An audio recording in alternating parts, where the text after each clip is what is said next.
Alors, nous en parlions ce matin. Thierry Breton, l'épargne, tout ça. Eh bien, c'est une catastrophe. C'est une catastrophe. Ton livret A est en train de dégringoler. Non, mais je pense qu'à un moment, ils vont en arriver au point où ils vont vous dire « Non, mais vous savez, les gens, vous déposez de l'argent dans une banque. Au bout d'un moment, finalement, on fait comme le travail d'un garde-meuble. On garde vos biens. Donc, pourquoi on vous donnerait des intérêts sur votre argent? Non, c'est à vous de nous payer pour le garder, après tout. » Oui, la banque, c'est obligatoire, oui. Ouais, bah ça, tu vois ça avec tes dirigeants, c'est pas nous qui avons rendu ça obligatoire. Donc t'es obligé de déposer ton argent chez nous, donc du coup, nous, on est obligé de le garder. Mais à qui on facture ça? Bah personne, donc c'est toi qui vas payer. Et tu me crois pas, mais regardez, on est en train d'y arriver. C'est une dégringolade, la Banque de France veut baisser le taux du livret A à 1,7% en août, contre 2,4% jusqu'à présent, c'est déjà pas très haut. Hein, on va arriver au moment où tu devras payer pour déposer de l'argent. J'en suis sûr et certain qu'ils vont arriver à nous faire ça. Est-ce qu'on a l'article entier? Oui. On va juste... Attends, mais je vais pas me taper la vidéo en grand, là? Ah si, je vais être obligé? Mais vous nous faites chier avec votre vidéo. Bon, on va le lire comme ça. C'est grave. Toc. On va mettre ça comme ça. C'est une dégringolade. Bercy annonce que le taux du livret A va baisser à 1,7 en août contre 2,4% jusqu'à présent. Le taux du livret A va de nouveau baisser cette année à 1,7% contre 2,4 actuellement, a annoncé mercredi le ministre de l'économie.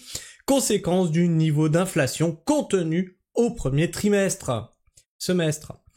Toujours plus bas, comme le souhaitait le gouverneur de la Banque de France, le taux du livret A a de nouveau baissé cette année à 1,7% contre 2,4% actuellement, a annoncé mercredi le ministère de l'économie. Conséquence du niveau d'inflation contenu au premier semestre. Vous répétez 3 fois la même chose, ça commence à bien faire. Le taux du livret d'épargne populaire, le LEP, réservé aux ménages modestes, passera lui de 3,5% à 2,7%. Avec ces nouveaux taux, nous protégeons l'épargne des Français. Ouais. En te rémunérant moins, ils protègent ton épargne. Ah ben c'est sûr, mais c'est toujours pour ton bien, ta sécurité, tout ça. À chaque fois qu'ils te la mettent, à chaque fois qu'ils font une loi liberticide, à chaque fois qu'ils t'enlèvent des droits, à chaque fois qu'ils t'enlèvent de la thune, ils te disent que c'est pour ton bien, que c'est pour l'économie, que c'est pour ta sécurité. C'est à chaque fois le même discours. Ça commence à se voir.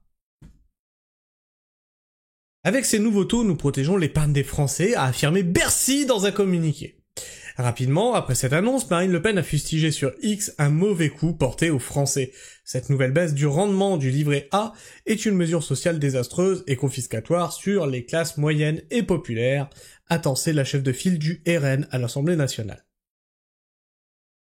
Mais encore une fois, hein, ça, on attaque les petits. Hein. On attaque les petits. Et c'est complètement stupide. Sur 100 €. Sur 100 € que tu vas laisser sur ton compte, tu vas gagner 1,7 €. D'accord? Désormais. Avant, tu gagnais 2,4 € si t'arrivais à les laisser tout... On est sur une population qui a du mal à mettre de l'argent de côté. Et le peu d'économies qu'ils arrivent à mettre de côté, il sera même pas rémunéré. Par contre, les traders, les mecs qui ont beaucoup de thunes, qui placent ça sur des plans en action, des PEL bien rémunérés, tout ça, tu vois, tout bien comme il faut. Eux, ah non, faut pas toucher à ça. Ah non, écoute, faut bien qu'ils fassent de l'argent, ces gens-là. Il faut vivre l'économie, il faut vivre ton pays. Mais vous foutez de la gueule du monde au bout d'un moment. On taxe toujours ceux qui ont le moins dans ce pays, c'est un truc de ouf, hein. Les Français cumulent plus de 600 milliards d'euros d'épargne sur les livrets A et les LDDS. Plafonnés respectivement à 22 950 € et 12 000 €, ces livrets leur permettent de conserver une épargne garantie, disponible et défiscalisée. Les Français en sont particulièrement friands. Bon, le but c'est que vous sortiez votre argent des banques et que vous le dépensiez. Hein. Ça suffit maintenant. Hein, je vous ai posté une image dans l'onglet communauté. Maintenant, tu arrêtes d'épargner, tu consommes, hein. Qu'on puisse récupérer de la TVA, qu'on puisse récupérer tout ça, hein, ça suffit, hein.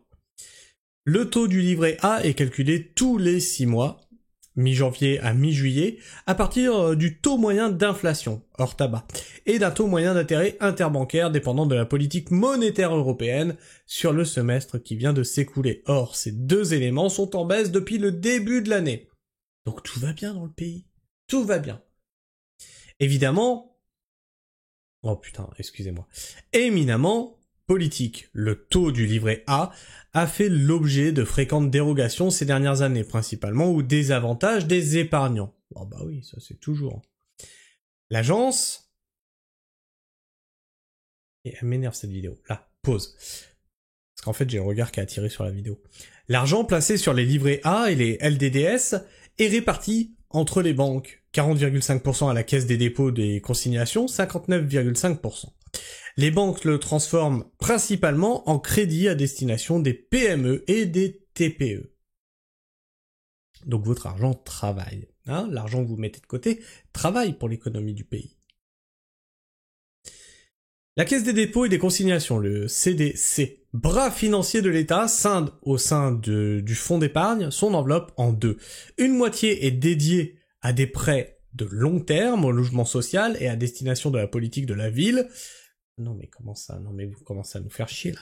Comment ça? C'est nous qui finançons. Vous nous prélevez pas encore assez d'impôts? Vous prenez sur ce qu'on a sur nos comptes pour financer vos délires?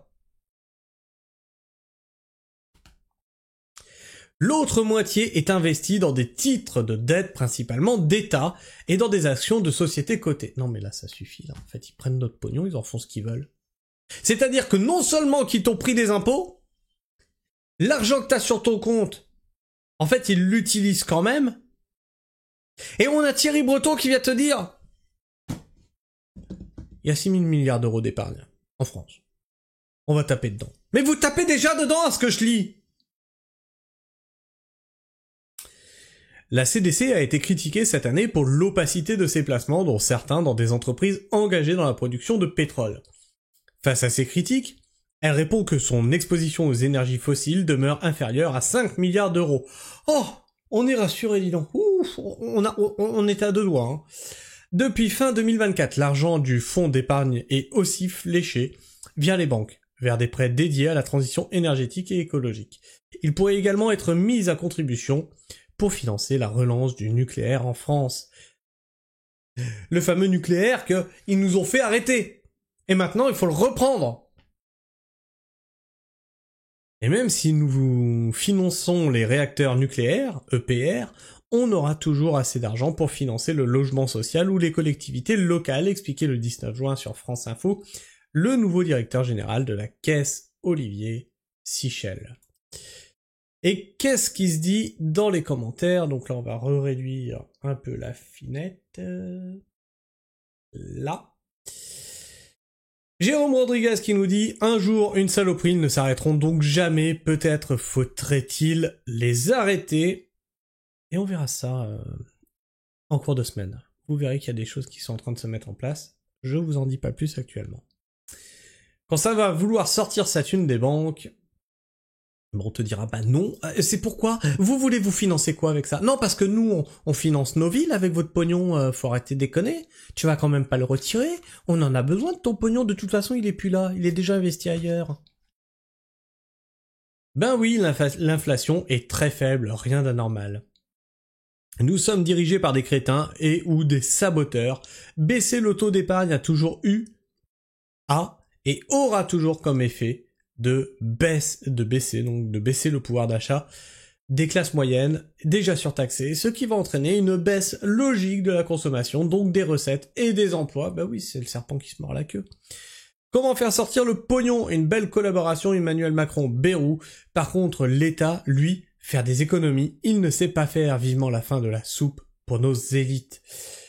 Et je pense que il a raison.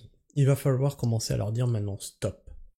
Les grands banquiers, tout ça, vous avez vécu des moments fastes. L'abondance, comment qu'il avait dit Macron? Il va falloir se dire que c'est la fin de l'abondance. Au niveau de l'État, ouais. Et pas au niveau que du peuple. La fin de l'abondance pour tout le monde. Pour vous aussi. Les Gérard Larcher, les Bayrou, les Macron et autres Vauquiez là qui font des dîners à 1200 € l'assiette. Pendant que nous, on se serre la ceinture, qu'on a du mal à finir les fins de mois, et qu'on bouffe des nouilles 20 jours sur 30, et le reste, les 10 jours restants, c'est des patates. Je sais pas ce que tu penses de tout ça, n'hésite pas à me laisser ton avis, ton opinion dans l'espace commentaire, à t'abonner si tu es encore là en fin de vidéo, et bien sûr à partage, surtout si tu connais autour de toi des personnes qui ont de l'argent, qui le mettent de côté, hein, qu'ils sachent qu'en fait leur argent ne leur appartient pas en vrai. Il est déjà réutilisé. Et tu peux liker cette vidéo, lui permet d'être plus présente dans les algorithmes de YouTube, et moi quand je vois ça, je vois vos partages bien sûr, je vois vos likes, je vois vos commentaires, je vois vos abonnements, et bien ça m'encourage à continuer le travail d'information que je fais sur cette chaîne. Je le fais pas pour moi, hein, je le fais pour vous informer, pour vous, pour tout le monde. Bref, sur ce, moi je vous fais la bise, prenez soin du sol, et comme d'habitude, restez pragmatiques. Ciao.